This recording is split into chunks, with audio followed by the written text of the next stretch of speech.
Aqui, nesta casa eu me encontrei. Entrei e aqui dentro vi saída. Sim, foi nessa casa de amor que as benesses do labor cicatrizaram minhas feridas.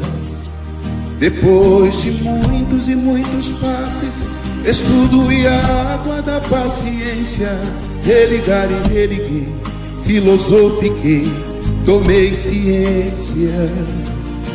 Aqui, nesta casa de oração, orei, pratiquei o Evangelho. Sim, foi nesse pouso espiritual que eu conheci a vida real. Rompi de vez com um homem velho. Depois de muitas e muitas preces, palestras e água da fé, religar e religuei.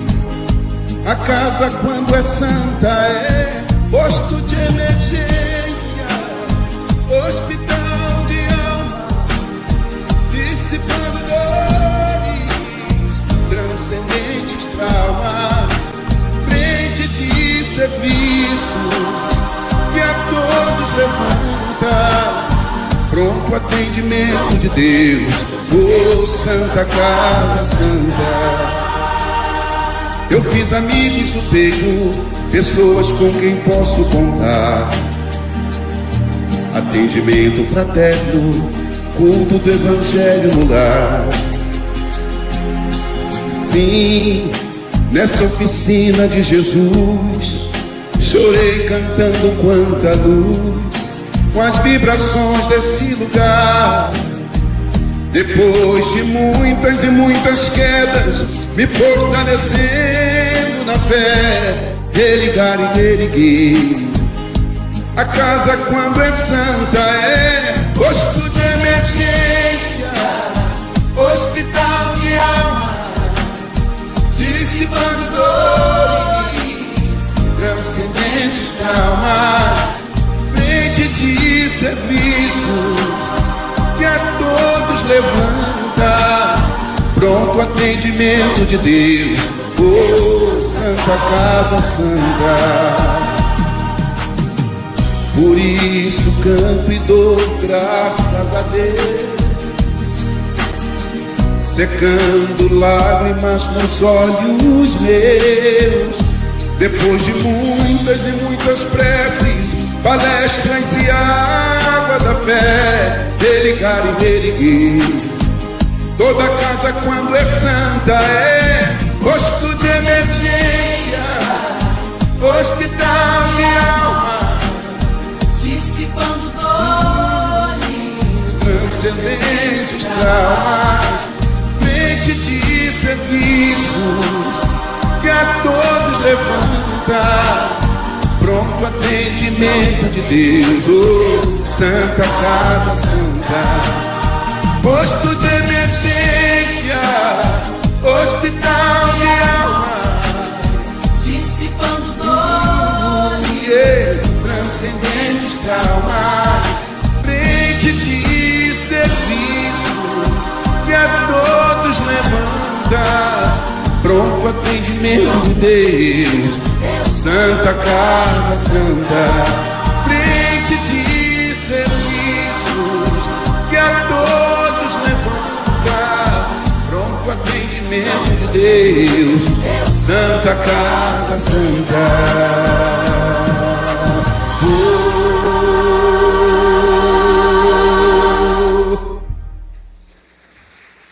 Boa noite, irmãos queridos.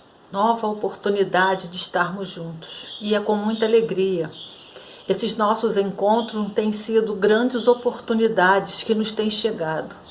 Oportunidade de reflexão, oportunidades de aprendizado, de autoconhecimento. Que essas oportunidades nos sirvam de estímulo, estímulo de autoconhecimento, para nos tornarmos melhores, para entendermos o objetivo da nossa jornada.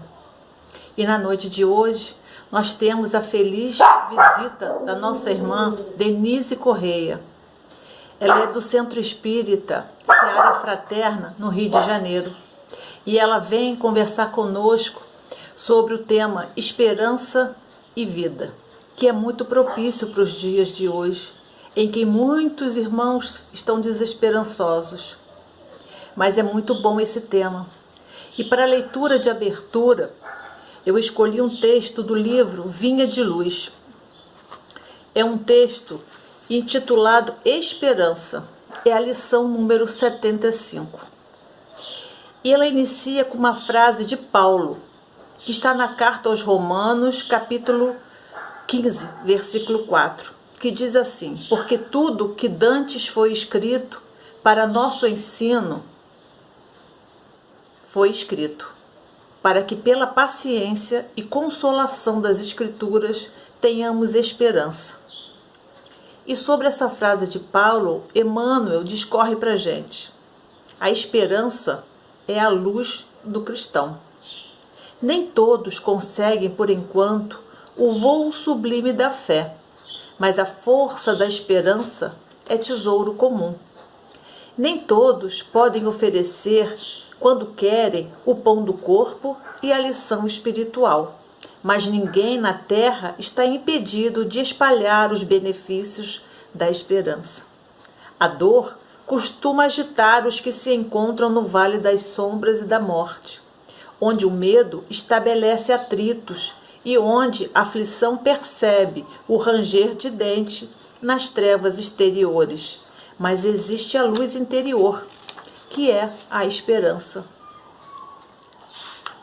A negação humana declara falência, lavra atestado de impossibilidade, traça embaraçoso labirinto. No entanto, a esperança vem de cima, à maneira do sol, que ilumina do alto e alimenta as sementeiras novas, desperta propósitos diferentes, cria modificações redentoras e descerra visões mais altas. A noite espera o dia, a flor o fruto, o verme o porvir. O homem, ainda mesmo que se mergulhe na descrença ou na dúvida, na lágrima ou na dilaceração, será socorrido por Deus com a indicação do futuro. Jesus, na condição de mestre divino, sabe que os aprendizes nem sempre poderão acertar inteiramente, que os erros são próprios da escola evolutiva e por isso mesmo a esperança é um dos cânticos sublimes de seu evangelho de amor. Imensa tem sido até hoje as nossas quedas, mas a confiança do Cristo é sempre maior. Não nos percamos nas lamentações. Todo momento é instante de ouvir aquele que pronunciou o vinde a mim.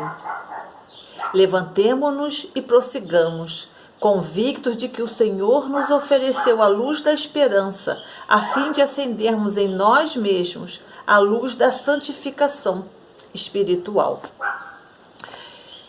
Então, dito isto, vamos elevar o nosso pensamento a Jesus, vamos agradecer por essas e tantas oportunidades que nos têm chegado.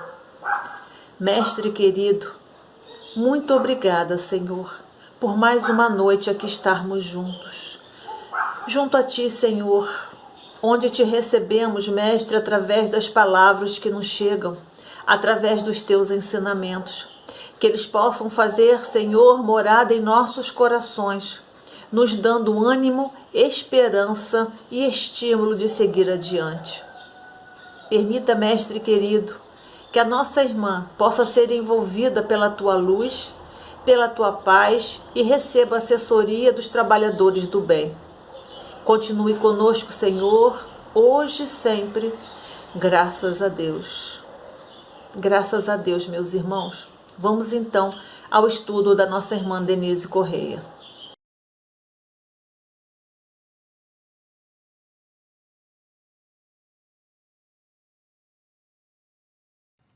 Olá, vamos falar sobre esperança e vida. Um tema muito interessante da perspectiva atual, do momento que nós estamos vivendo, para nós pensarmos um pouco sobre como está sendo diferente a nossa vida hoje na Terra. Começamos a apresentar a história de Pandora.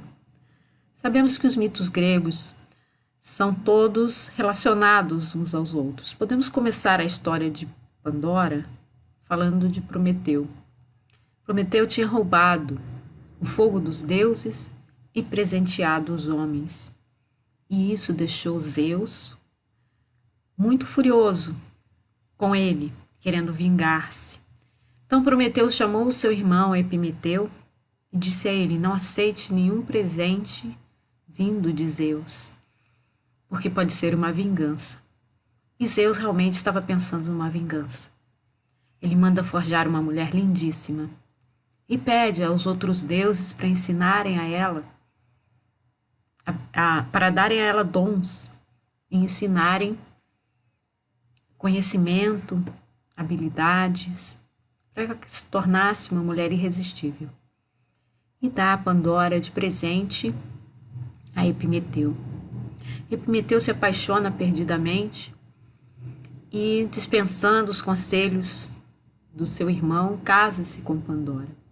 No casamento, eles recebem muitos presentes. Entre os presentes havia uma caixa vinda de Zeus. E ele diz a Pandora: pode abrir todos os presentes, menos essa caixa. E sabemos como é a curiosidade feminina. Foi justamente a caixa que Pandora quis abrir. E lá dentro estavam todas as mazelas do mundo. Quando ela abriu, saíram pelo mundo a doença, a desgraça, as dores, e todas as dissensões humanas foram reveladas ao mundo. Depressa ela fechou aquela caixa, vendo que só saíam desgraças dali. Mas no fundo ela notou que havia um brilho diferente. Lá no fundo estava a esperança. E assim também os nossos corações muitas vezes deixam lá no fundo essa certeza, essa força, essa vontade de viver que nós chamamos de esperança. Mas o que será que está no fundo da caixa? Qual será a nossa grande esperança? O que nós chamamos exatamente de esperança? Todas as mazelas irradiando-se pelo mundo. Quando abrimos o jornal, vemos as notícias, ou sabemos do que está acontecendo, e muitas pessoas dizem: o mundo está perdido, agora é o fim dos tempos, agora chegou finalmente o final da Terra, o fim da raça humana. Muitas pessoas ficam pessimistas e não abrem até o fundo essa caixa para observar essa poeira, esse brilho que é a esperança. O que será que tem lá no fundo que podemos chamar de esperança? Então, em primeiro lugar, podemos ter como esperança essa crença, certeza na humanidade, a esperança na humanidade, quando vemos os laços de amor familiares, quando vemos um gesto de bondade, alguém que estende a mão ao caído, alguém que auxilia o idoso, alguém que desenvolve projetos ou trabalhos de caridade, de altruísmo. Ou, por outro lado, quando encontramos demonstrações singelas de amor, de alegria e de sentimentos mais delicados do ser humano, como, por exemplo, ofertar uma flor, como vemos às vezes no sorriso de uma criança uma alegria estampada. E aí temos a certeza de que toda a humanidade cumpre o propósito de Deus e que está aqui para florescer, para crescer e evoluir. Então essa é a primeira esperança que nós temos dentro do nosso coração. Às vezes ela está sufocada por tantas as adversidades do nosso mundo, tantas doenças, tantas dores, tantas desgraças que nós vemos, tanta injustiça, fome, misérias, lá no fundinho ainda há essa crença de que a humanidade um dia chegará a expressar o potencial divino que há dentro dos nossos corações. Há também a crença na vida futura. E aí é um dos fundamentos, dos princípios espíritas que nos dá muita sustentação, nos dá muita força interna, saber da imortalidade da alma, saber que nós, ao chegarmos ao término da vida física, ao final do nosso corpo, que é inevitável, todo o corpo, no mundo físico, chega um dia em que ele vai se decompor, vai se deteriorar e vai se desintegrar. Mesmo as construções mais bonitas e que perduram muitos anos, milênios às vezes, a gente vê o desgaste do tempo na rocha, na pedra, que dirá num corpo de carne, né, num corpo de vida humana, e que em 70, 80, 90 anos está sem condições de continuar abrigando a alma. Então, aquele que tem a crença na vida futura tem dentro do seu coração um diferencial, tem a certeza da imortalidade da alma, tem essa certeza de que a verdadeira vida é a vida espiritual e que nós estamos aqui na Terra hoje tendo uma experiência de vida, participando nesse corpo dado por Deus, empréstimo do planeta, para que nós possamos agir e entrar em atividade no nosso mundo, experimentar a maternidade ou a paternidade, experimentar uma profissão, e com isso a alma vai aprendendo a vivenciar esses papéis, a mostrar essas facetas para o crescimento. Muitos vêm à Terra com compromissos sérios de outras vidas e muitos de aprendizado conquistado vêm à Terra com essas missões para trazer ao mundo a solução de algum problema, para trazer ao mundo o remédio que faltava, para trazer ao mundo a esperança, a paz. Muitos vêm comprometidos com o seu passado, mas muitos vêm comprometidos com o ideal humano, aqueles que querem realmente fazer a diferença, aqueles que vêm ao mundo para modificar outros, para convencer os outros de que a verdadeira vida é a vida espiritual. Muitas vezes nós perdemos de vista essa certeza que é, no fundo, uma grande esperança, a certeza de que somos imortais.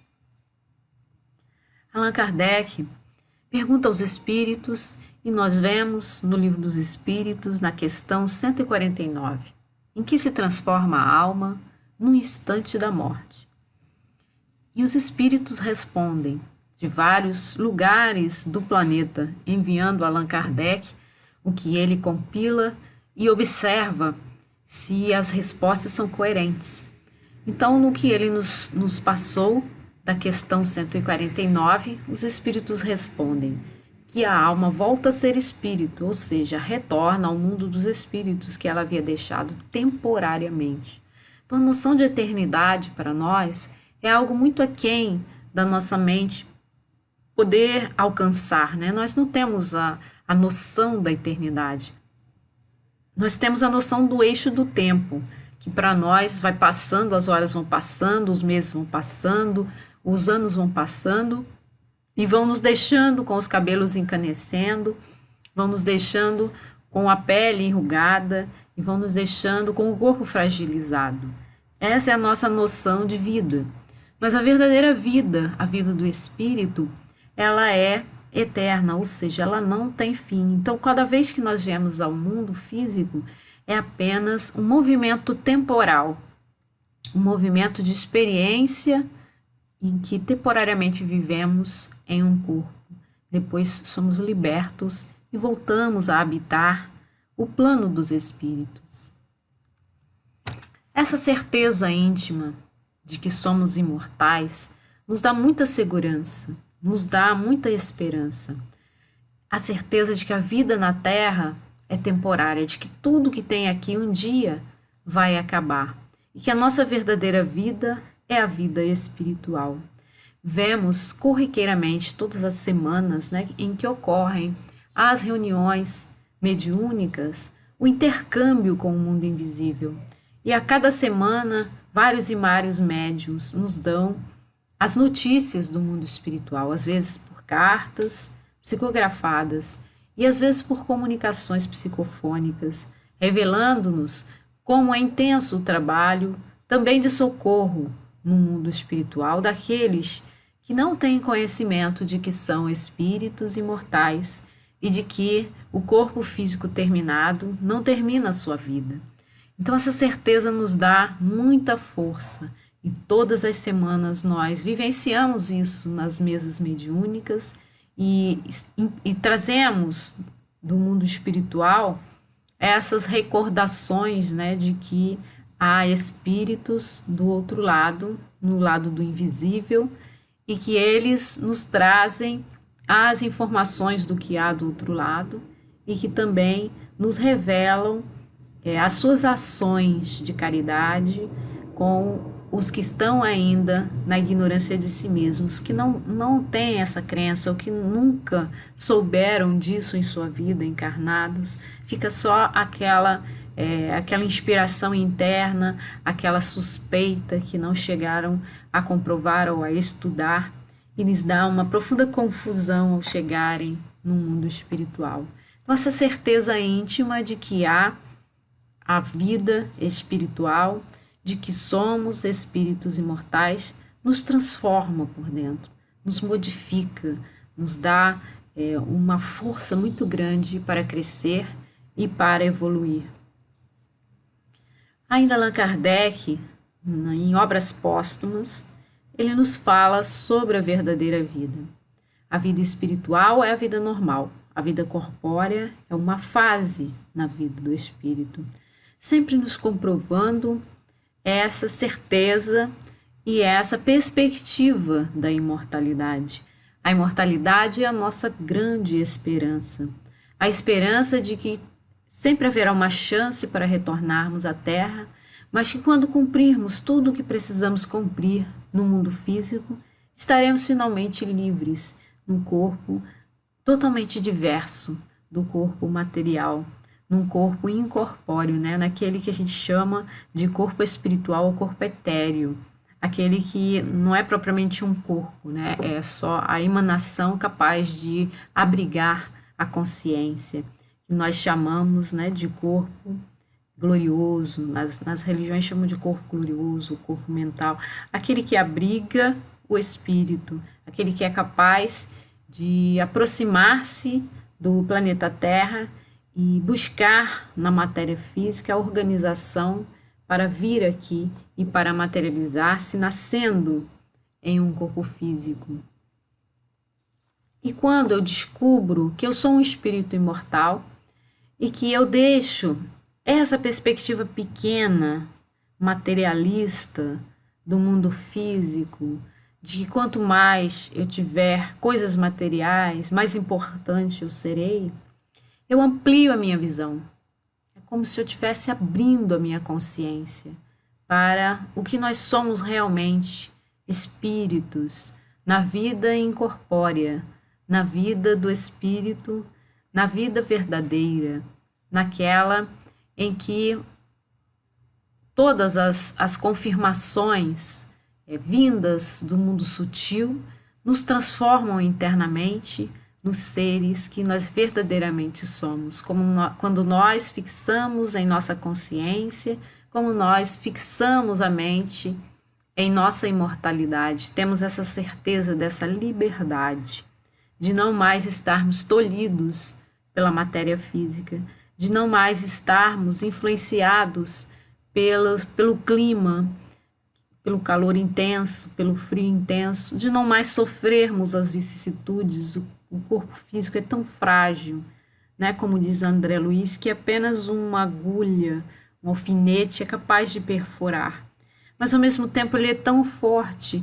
A humanidade sobrevive por milênios e gerações de seres humanos andam sobre a Terra utilizando esse corpo que resiste às intempéries e que, no final, será entregue de volta ao nosso planeta, composto de elementos químicos que são os mesmos que nós encontramos na Terra.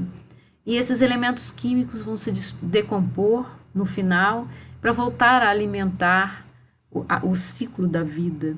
É um fantástico mecanismo de reciclagem, de aproveitamento de todo o material orgânico, o qual nós nos servimos para agregar uma experiência no mundo físico.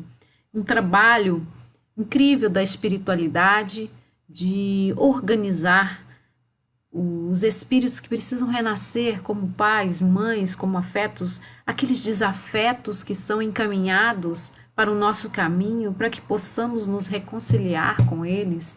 Tudo isso num plano maravilhoso de vida e de morte, que nos inclui como sendo agentes da nossa própria transformação. E quando caminhamos sobre a Terra, estamos tão orgulhosos do nosso corpo físico e que daí a alguns 20, 30, 40 anos será devolvido ao solo. Mas o que sobra nessa experiência, o que vamos levar para o mundo espiritual? Tudo o que nós aprendemos. André Luiz nos conta que o corpo, quando está à beira da morte, o espírito passa em revisão de tudo o que aprendeu e carrega essa experiência do corpo físico para o corpo perispiritual.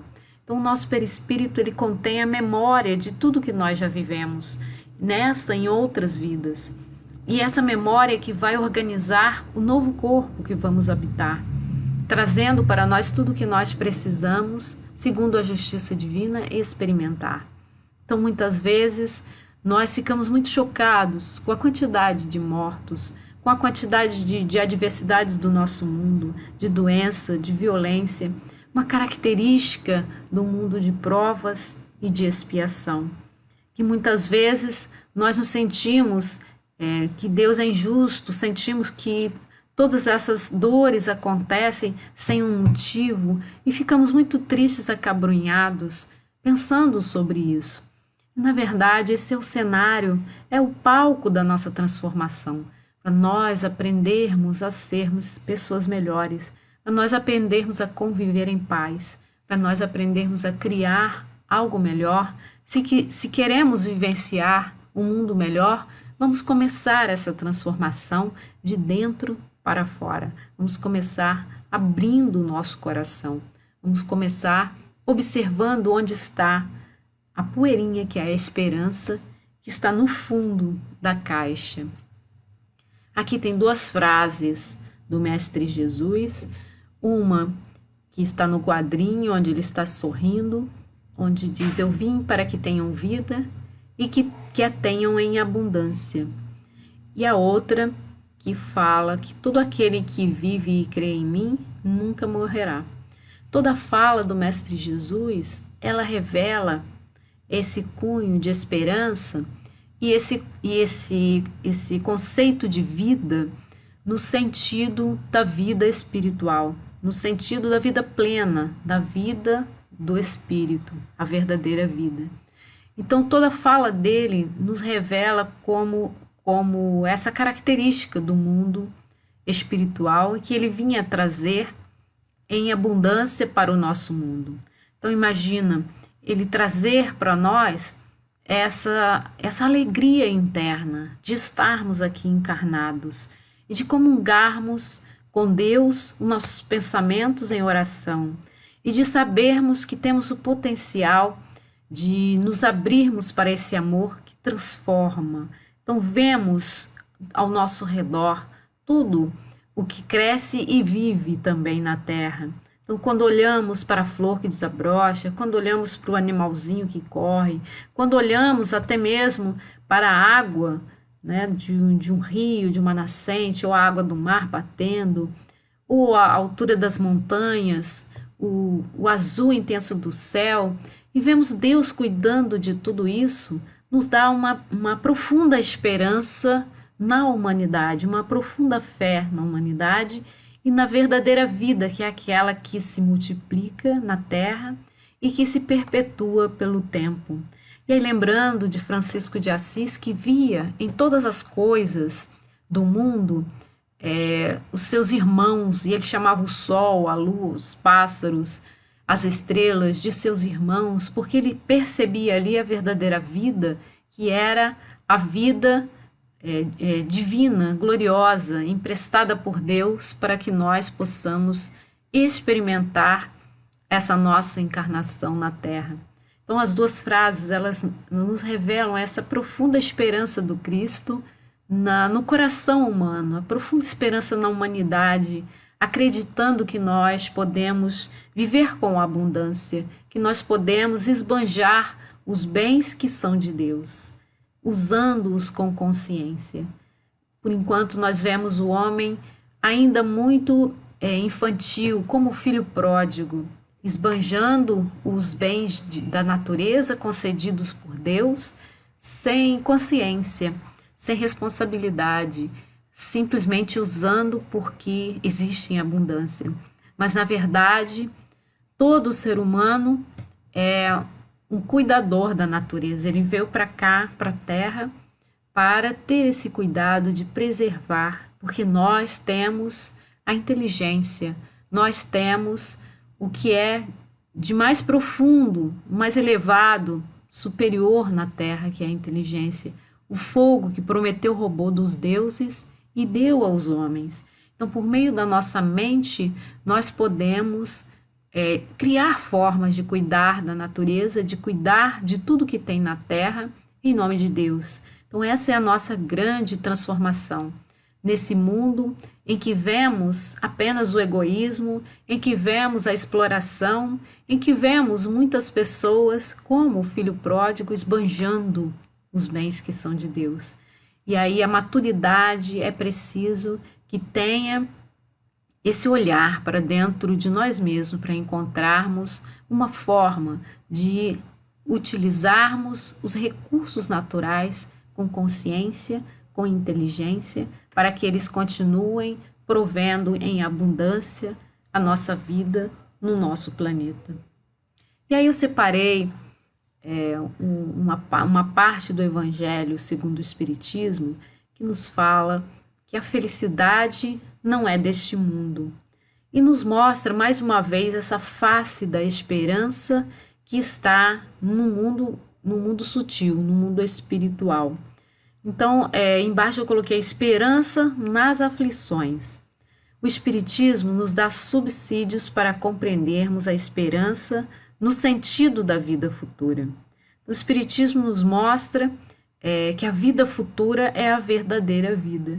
E quando nós não encontramos a felicidade nesse mundo, com certeza aqui tem a matéria-prima para nós experienciarmos e vivenciarmos por meio das aflições no nosso mundo, por meio das dores, todo o aprendizado necessário para que a vida futura nos garanta esse equilíbrio e essa evolução que tanto buscamos como espíritos imortais. Onde há esperança no nosso mundo? Se ficamos olhando para o nosso mundo, muitas vezes nós encontramos dores, misérias. Se abrimos o jornal, então, só vemos coisas tristes acontecendo. E parece que o mundo até está caminhando às avessas, não está caminhando em evolução, está caminhando em desevolução ou involução. Então, onde há esperança no nosso mundo? Onde nós podemos encontrar a esperança se sairmos olhando ao nosso redor? Então, o texto nos diz: a certeza da vida futura mostra ao espírita a real dimensão da verdadeira vida, facilitando o entendimento das dificuldades por ele experimentadas como meio de evolução. Então, nos coloca na nossa real posição na vida. Onde nós estamos? Nós estamos construindo a nossa verdadeira felicidade. Nós estamos crescendo, aprendendo a viver nesse mundo. A maneira do ensaio e erro. Então, quando nós fazemos algo que é errado, dói. E quando nós fazemos algo que é acertado, isso nos dá um bem-estar muito grande. Então, essa é a forma com a qual nós temos de aprender no nosso mundo. Então, nos coloca na real dimensão de quem nós somos e de onde estará a verdadeira felicidade, além do mundo físico, além do transcurso que nós temos de evolução no nosso mundo. E aí no quadrinho nós vemos: não permita que nenhuma realidade, por mais dura que seja, mate suas convicções de um amanhã melhor. Então muitas vezes nós vemos tanta dureza, dificuldade, tanta dor ao nosso redor, que nós perdemos a esperança, nós perdemos os sonhos, nós perdemos o olhar para além do que há ao nosso redor. Mas é preciso ter essa consciência de não deixar que, por mais duro que seja o que estamos vivenciando, isso apague o que está no fundo da caixa, que é a esperança. Temos no livro Vinha de Luz um trecho que Emmanuel nos deixa pela psicografia de Chico Xavier. Nem todos têm o voo da fé, nem todos oferecem o pão do corpo, mas ninguém está impedido de espalhar os benefícios da esperança. Muitas vezes, as pessoas não conseguem sustentar a fé, são tão difíceis os momentos de sua vida, passando por dores, às vezes morte, às vezes derrocada econômica, e não conseguem sustentar a fé. Nem todos podem oferecer o pão do corpo, não tem recursos financeiros para garantir o pão do corpo em nome da caridade para alguém, às vezes nem para si mesmo. Mas ninguém está impedido de espalhar os benefícios da esperança. A esperança é essa luz que brota no nosso coração. É olhar para uma flor, para uma criança, para um raio de sol, para tudo que há ao nosso redor e entendermos ali o grande propósito, o propósito de Deus para a nossa vida. E esse grande propósito, ele nos transforma, porque nos coloca como uma objetividade na nossa vida, nos coloca alinhados com o nosso interior. Viemos de algum lugar no qual infringimos a lei de Deus, estamos indo para algum lugar onde vamos nos sentir em paz com a nossa consciência. Então, esse olhar de esperança para nós mesmos, para nos vermos onde nós estamos e para onde nós caminhamos. Então, é muito importante não perdermos esse benefício da esperança. E aí, já que nós temos essa esperança da imortalidade da alma, nós temos essa certeza interna, nós também temos uma responsabilidade com essa esperança. Imaginar que Deus tem um propósito para o nosso mundo. Que quando Ele criou a Terra e nos convidou como almas a virmos habitar esse planeta azul e crescer, Ele tinha em mente fazer com que toda a humanidade crescesse, evoluísse e transformasse também a Terra num mundo regenerado. Então a Terra também caminha rumo à evolução. E essa evolução ela virá a partir do coração dos homens. Então, como espíritas, temos a certeza do propósito divino para o mundo e para a humanidade. É a fé que nos sustenta, é a garantia de que a mão de Deus sustenta o nosso planeta, de que Jesus está governando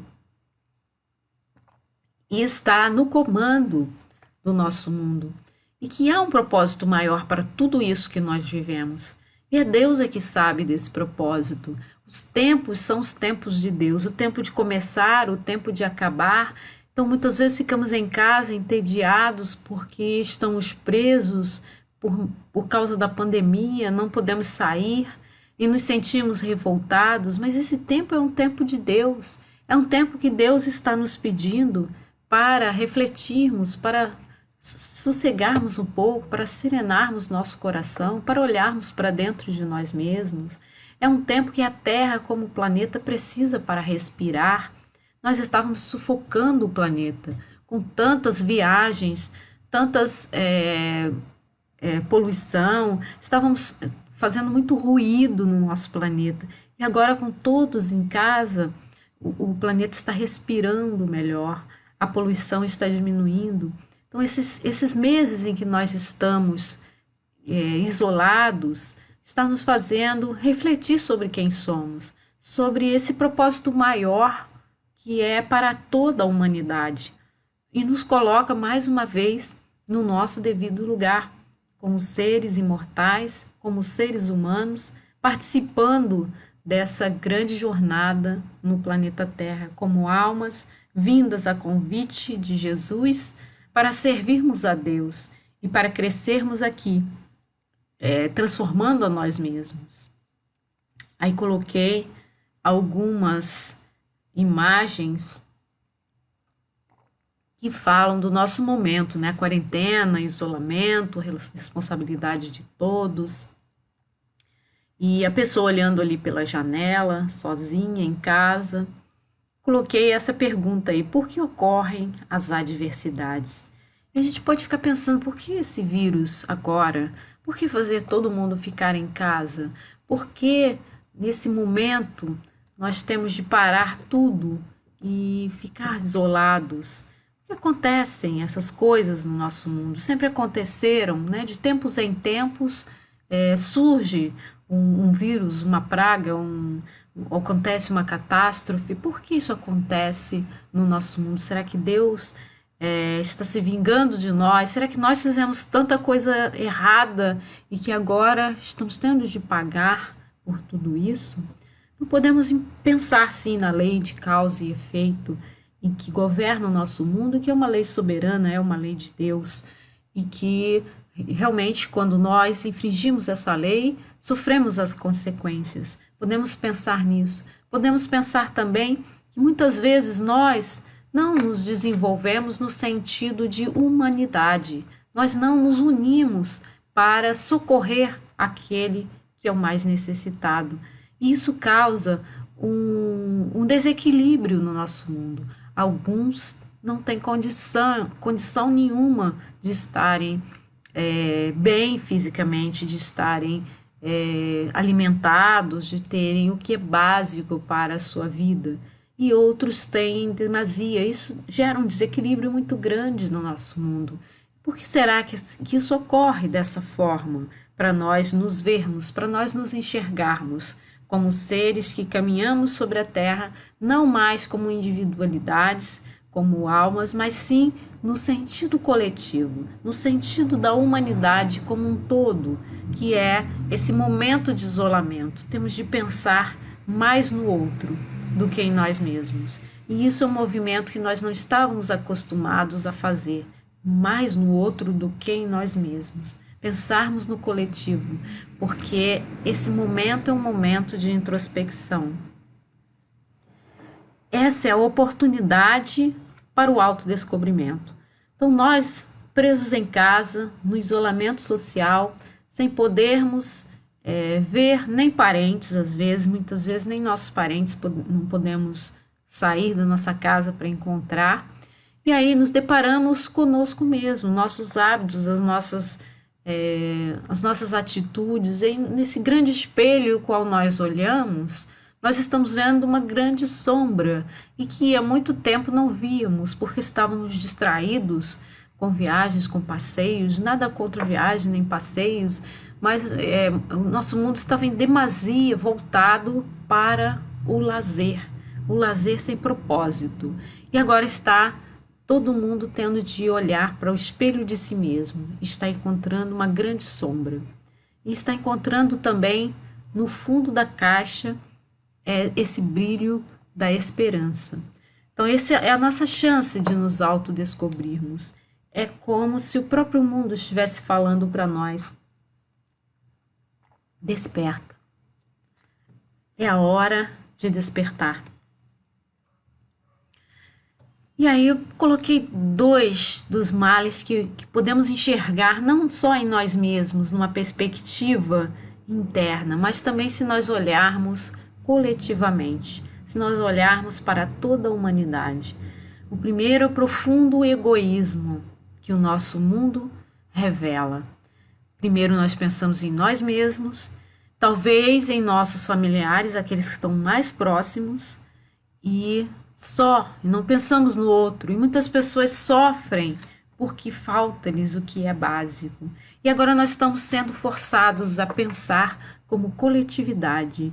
Nessas doenças que surgem, desde que começou a surgir a dengue e outras similares, que são doenças que eu chamo mais sociais, doenças em que não adianta eu cuidar do meu quintal, porque o mosquito, ele sai voando e passa de um quintal para o outro. Então eu tenho que me preocupar com o quintal do meu vizinho e com o quintal de todo o bairro.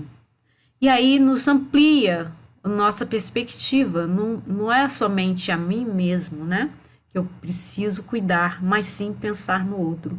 E agora, com essa responsabilidade a respeito da propagação do Covid, a gente pensar naquele que mora do lado, né, naquele que usa o mesmo elevador, naquele que vai à mesma farmácia, naquele que está forçado a se sentar no nosso lado no transporte público, ou aquele que trabalha na mesa ao lado. Então, muitas vezes, estamos tendo de pensar no outro também, sairmos de nós mesmos e pensarmos que estamos todos ligados numa grande rede. Então, esse egoísmo do nosso mundo está sendo revelado como uma doença de toda a humanidade tecida numa rede em que nós vemos as pessoas como na figura de mãos dadas, juntas, formando uma rede. Mas se a rede se furar em alguns lugares, ela vai perder o seu sentido.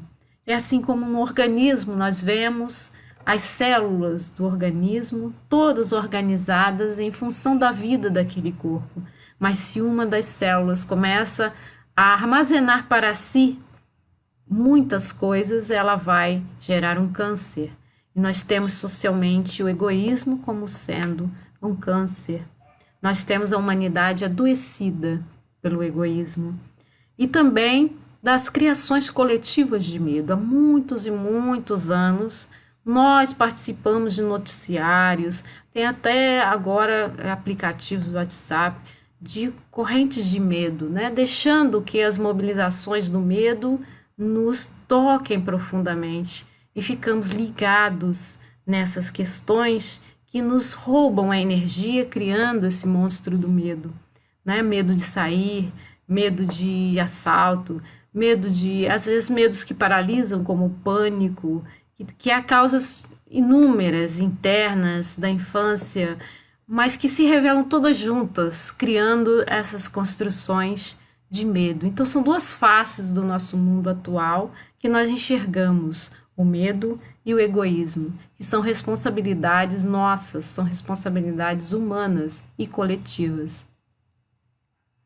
Se nós podemos pensar que isso tudo é uma construção humana e que está implicando na lei de causa e efeito, mas também nós podemos pensar que acabou o tempo da inconsciência, acabou o tempo do filho pródigo, de esbanjar o que é de Deus, acabou o tempo de ele parar para pensar em si mesmo e no outro, para pensar com consciência e coletividade, para enxergar a verdadeira luz interna que nós trazemos, que é a luz da alma, e pensar naquele que é o irmão e que sofre das mesmas dores e das mesmas adversidades. Então podemos pensar na causa e efeito, mas podemos também pensar que o tempo da Terra para nós é acabado dessa inconsciência, dessa irresponsabilidade. É hora de crescer, é hora de despertar. Cada alma é um foco de vibrações que a vontade põe em movimento. Isso está em Problema do Ser, do Destino e da Dor, de Leon Denis. E aí podemos refletir sobre o despertar das potencialidades da alma, das potencialidades divinas dentro do homem. Então, se acabou o tempo da inconsciência e da iniquidade, é hora de voltarmos o nosso foco e as nossas vibrações para o que nós trazemos de potenciais, para sairmos da inércia. E esse grande potencial que é a vontade, que nos põe em movimento, que nos alavanca para crescermos, essa força da nossa alma que coloca em atividade a esperança dentro de nós. Se nós temos esperança de crescer, de evoluir, de sermos melhores, de estarmos num mundo melhor, precisamos criar um mundo melhor. E o nosso mundo só vai mudar quando começarmos a mudar de dentro para fora. E essa é a nossa arma mais poderosa, que é a vontade. É o nosso potencial divino dentro de nós. Aí vemos no Pensamento e Vida, de Chico Xavier, mais uma vez pelo Espírito Emmanuel. A vontade é um impacto determinante. Nela dispomos do botão poderoso que decide o movimento ou a inércia. Então é esse botão que vai disparar a nossa ação interna. É a vontade, essa força interior, essa força que cresce e que nos motiva a crescer, que nos impele à frente, que nos coloca em atividade, que nos faz agir, crescer, escolher com consciência, buscar, transformar. Então essa é a nossa força interna. Aí vemos ainda no livro Roteiro, no capítulo 5, Emmanuel nos fala sobre a mudança de paradigma, mudança para o paradigma espírita. Somos o que decidimos, encontramos a vitória ou a derrota ou a estagnação conforme imaginamos. Então muitas vezes nós não acreditamos em nós mesmos, nós achamos que nada vai mudar e que não precisamos fazer nada e que estamos confortáveis com todas as nossas dores. E aí decidimos que não vamos crescer, não vamos evoluir e ficamos estagnados. Então a mudança de paradigma espírita é nós alcançarmos a perspectiva da nossa imortalidade. Se nós pensarmos como espírito, se nós olharmos que estamos na Terra por um propósito que é divino, que não é nosso, um propósito que é humano, de todos os nossos irmãos que estão aqui, isso vai nos fazer crescer muito mais rapidamente, querer crescer, querer evoluir. E aí vamos encontrar, de alguma forma, forças dentro de nós que vão nos levar à vitória e vão nos fazer sair dessa estagnação, vão nos fazer crescer.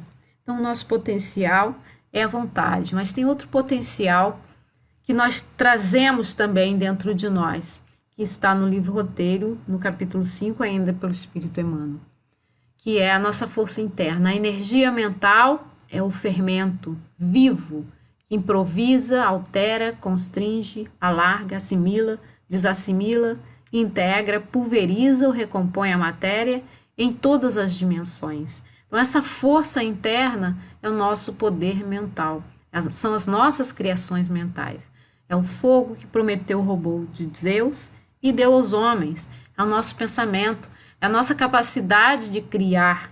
Então, nós podemos criar e podemos transformar por meio da nossa vontade. Então, são dois potenciais da alma que nós trazemos como forças internas, a vontade e a mente.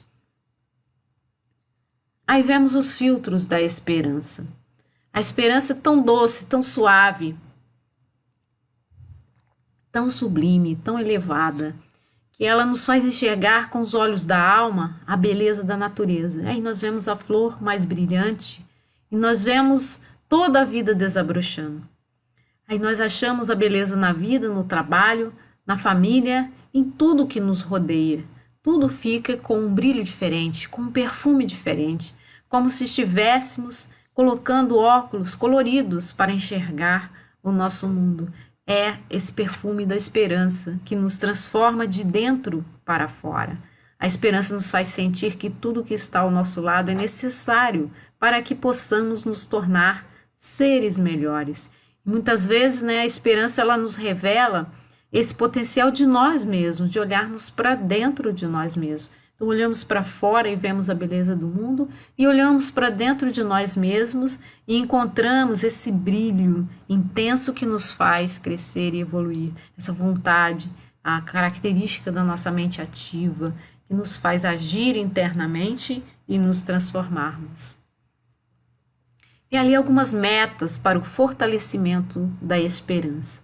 Ao acordar, dizer para si mesmo que tudo tem um propósito na vida Imaginar que Deus está no cuidado do nosso mundo, que Deus cuida de tudo e que esse propósito é divino, não é nosso. Ele é que sabe o que nós precisamos passar, o que nós precisamos crescer.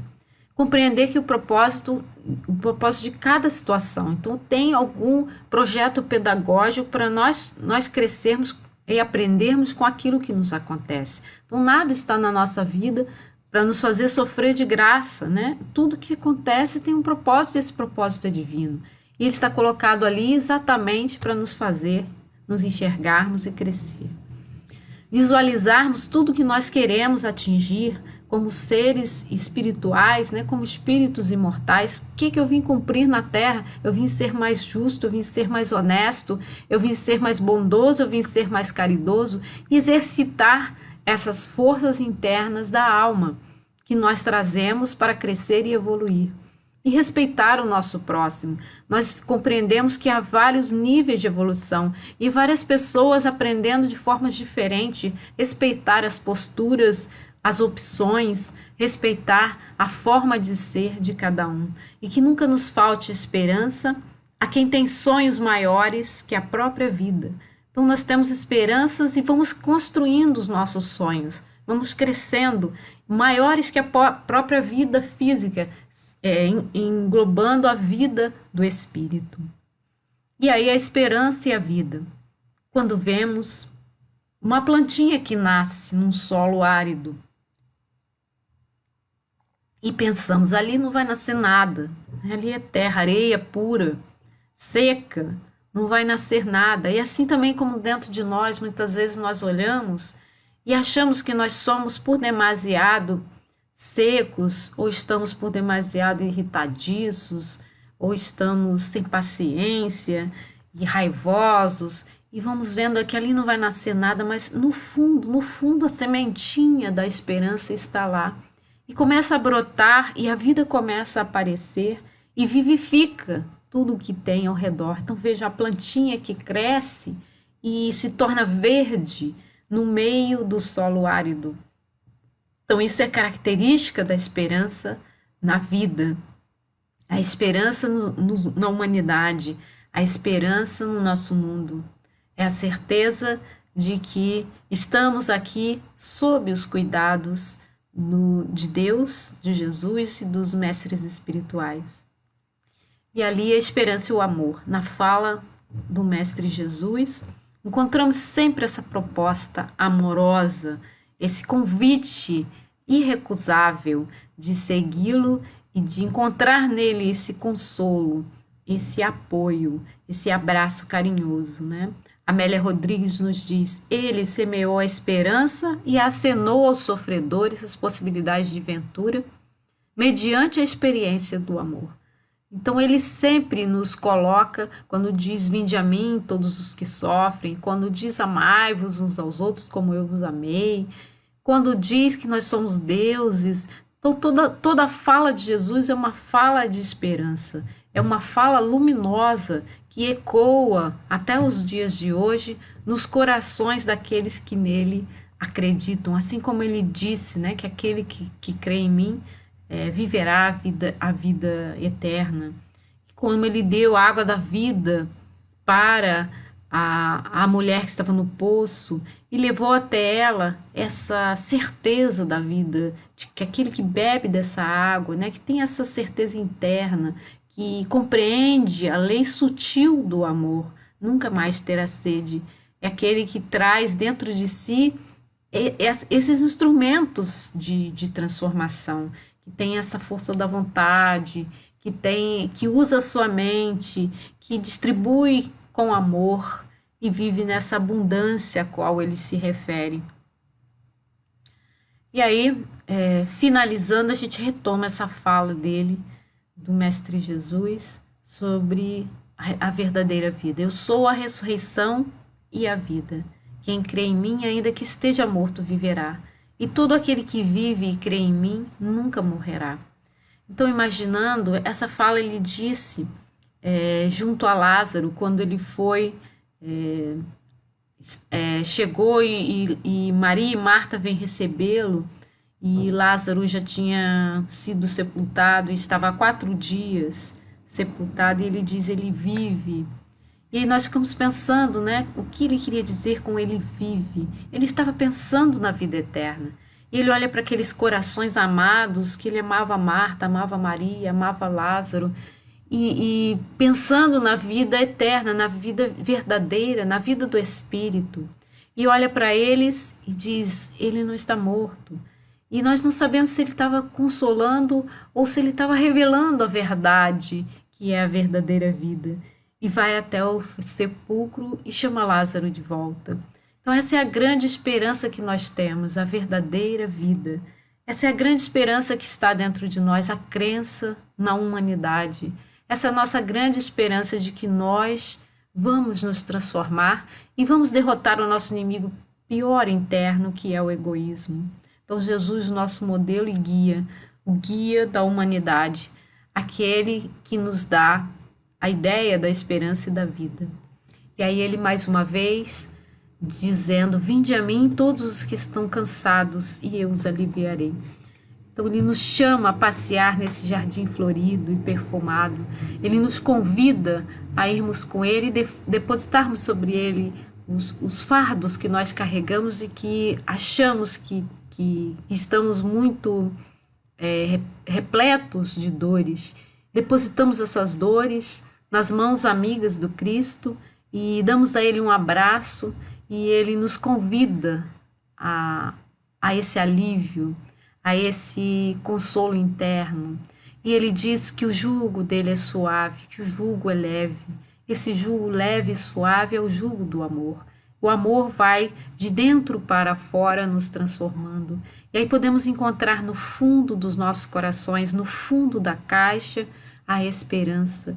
E sabermos usar essa esperança com o nosso fogo que foi dado por Prometeu, que é a inteligência. Sabermos usar essa inteligência para valorizarmos a esperança, olhando para o nosso mundo e tendo a certeza de que Deus tem esperança na humanidade, que Deus cuida de nós, que Deus tem um propósito para nós. E aí a nossa força interna vem dessa certeza. Gratidão a todos. Fiquem com Jesus. Ao término dessa grande reflexão, muitos conhecimentos estão dentro de nós, nos permitindo pensar, analisar e refletir. Então, vamos encerrar o estudo da noite de hoje, a palestra da noite de hoje. Vamos fazer a nossa prece, porque só temos a agradecer essa e tantas outras oportunidades que nos têm chegado. Jesus, muito obrigada. Obrigada por essas palavras, pelos ensinos que elas trouxeram, Mestre. Que essas palavras possam nos auxiliar e nos incentivar a caminhar, a não parar, a seguir adiante, a entender, Senhor, que Tu estás conosco sempre.